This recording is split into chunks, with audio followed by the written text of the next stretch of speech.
Olá a todos vocês, forte abraço e que Hashem os abençoe.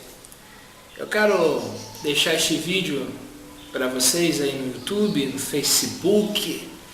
Um forte abraço a todos vocês, especialmente ao Jonathan, Tatiana, irmão Kelvin, nosso irmão Renato, nossa irmã Patrícia, todos os irmãos aí do grupo, o irmão Israel, a irmã Daiane, tá? Todos vocês. Um forte abraço para todos vocês. Eu fico analisando, sabe? Eu me empenho em estudar a palavra do Criador e nós começamos a pesquisar e a estudar.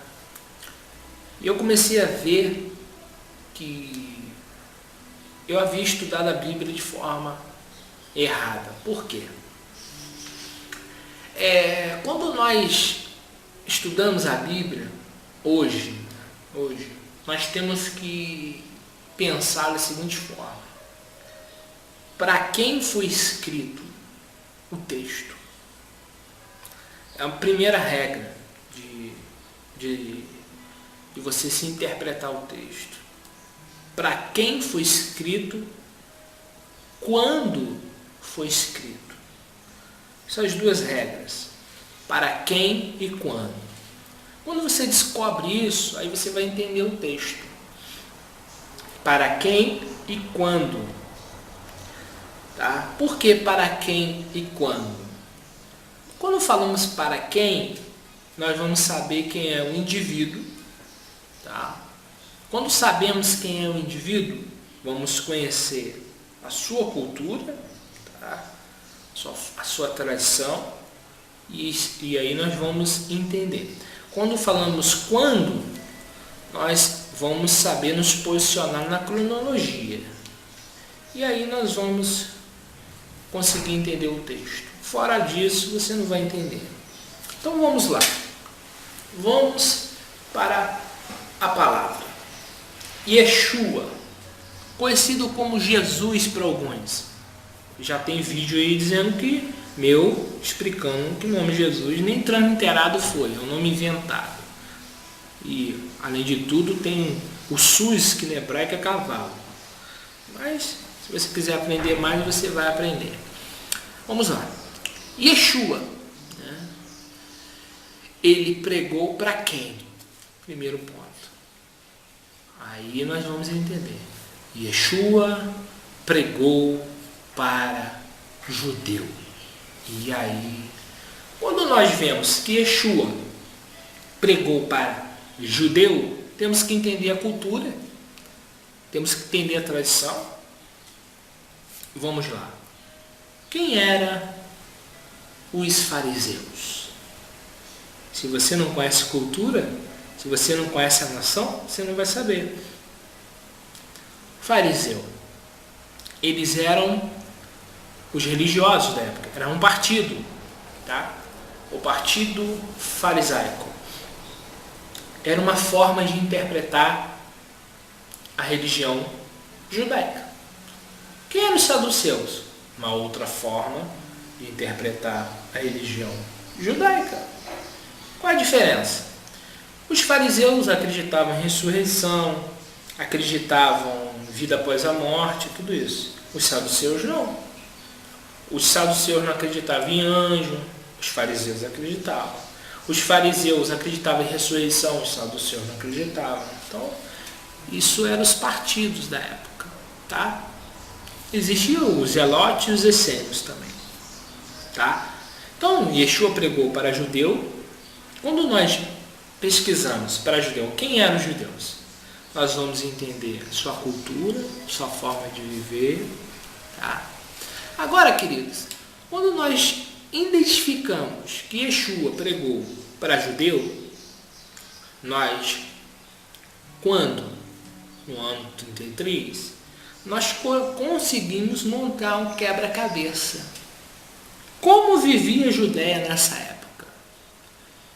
Porque a pregação de Yeshua, ela vai ter sentido quando nós entendermos o momento histórico daquele local. Vou dar um exemplo. Quando Yeshua prega, vós sois o sal da terra. Seu sal perde o sabor, para nada mais presta senão ser pisado pelos homens. Ora, quando nós olhamos o fundo histórico, nós vemos que existia uma extração de sal. Tá? O sal era extraído e existia dois tipos de sal, o insípido e o sal com sabor. O sal sem sabor, que ele era extraído junto, ele não era jogado fora, ele tinha uma utilidade. O templo foi construído com mármores, e o mármore, no tempo de frio, escorregava, porque nevava, porque chovia. Então era jogado aquele sal insípido para ser pisado pelos homens. Quando você não entende isso, você não entende a mensagem. O que Yeshua está querendo dizer? Tá? Existe o sal sem sabor, que ele tem uma utilidade, sim. Fazer as pessoas não escorregar. Mais nada. Agora, quando você é sal, que salga, você está em todas as casas, todas as panelas. Você dá gosto e dá vida à comida. Então isso é uma forma de interpretar o texto conhecendo o momento histórico, o momento que ali estão vivendo. Quando Yeshua se declara o Cristo e quando os apóstolos o declaram Cristo, é uma mensagem muito grandiosa, porque quem está reinando ali não é os judeus, é Roma, e quem está ali presidindo nas cidades ali é os Herodes. Os Herodes não eram eles não estavam legalmente reinando, porque os Herodes não são descendentes de Davi, eles eram idumênios. Tá? Na realidade, idumênios, eles eram os descendentes de Saul.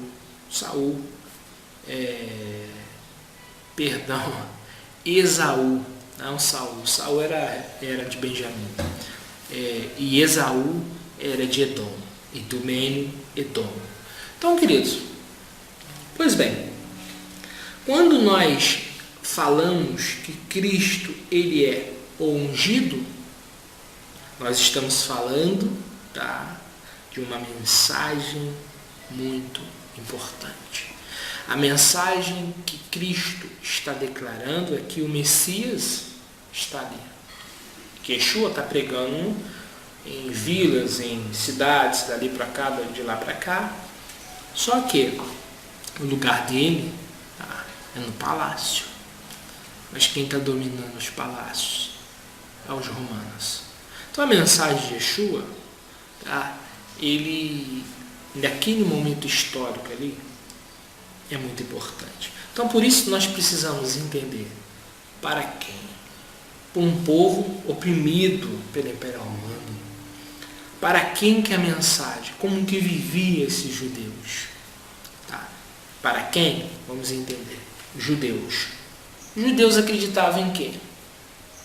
Na Torá, dada por Moisés, nos profetas, nos salmos.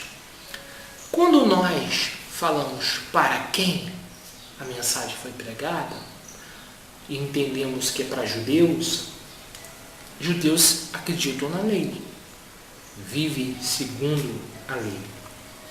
Tá? Então, quando a pregação de Yeshua para judeus, ela tem um sentido, quando entendemos a sua realidade, o seu fundo histórico, entendemos a mensagem. Quando estamos falando de uma boa notícia, Bessorá, o que significa?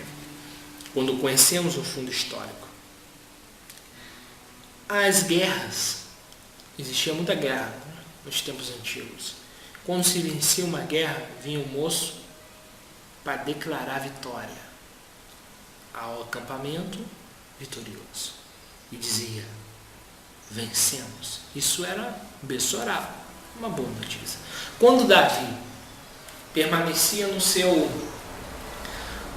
reino e enviava tropas a algum lugar, e quando eles venciam, os seus soldados venciam a guerra, vinha um moço dizer, Bessorá, boa notícia.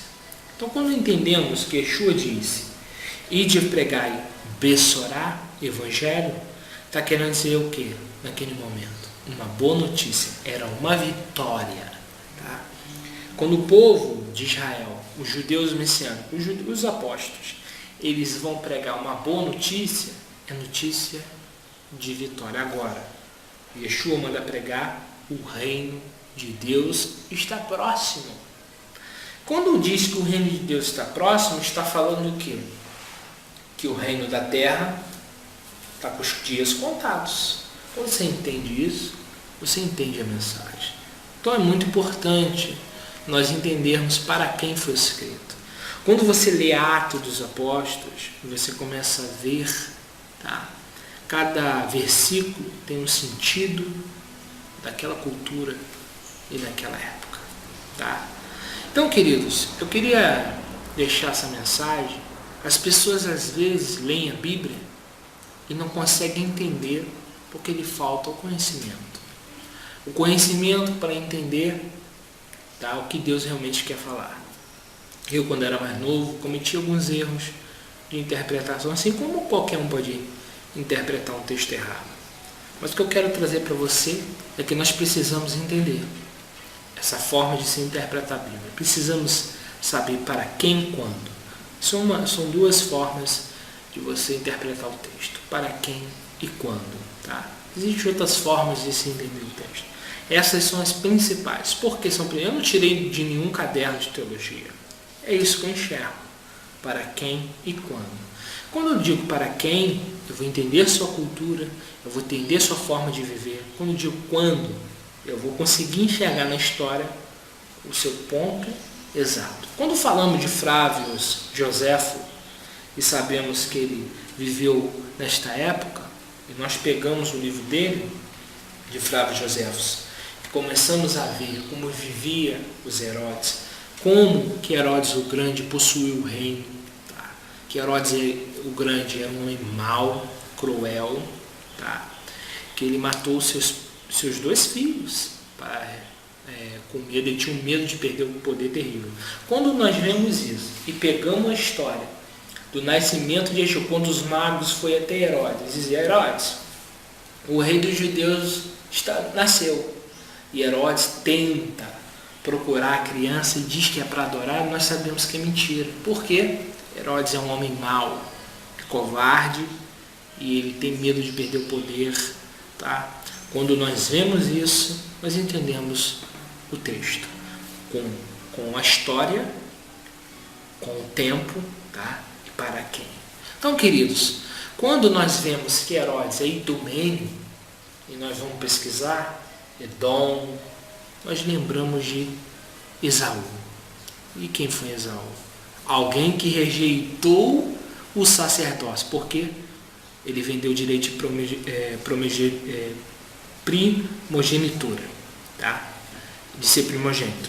Então, quando Esaú ele não quer ser o primogênito, ele não tem direito a essas bênçãos. E quando nós vemos Herodes no poder, nós vemos que ele está ali, tá? De forma ilegal. Então, quando nós entendemos isso, nós entendemos o texto. Então, fica essa mensagem para vocês que gostam de ler a Bíblia e gostam de conhecer a palavra. Há muitas coisas que aprendemos que está fora de contexto e que você precisa saber disso, tá bom? Para quem e quando. Essa regra vai te ensinar muito. Forte abraço. Shalom Aleichem.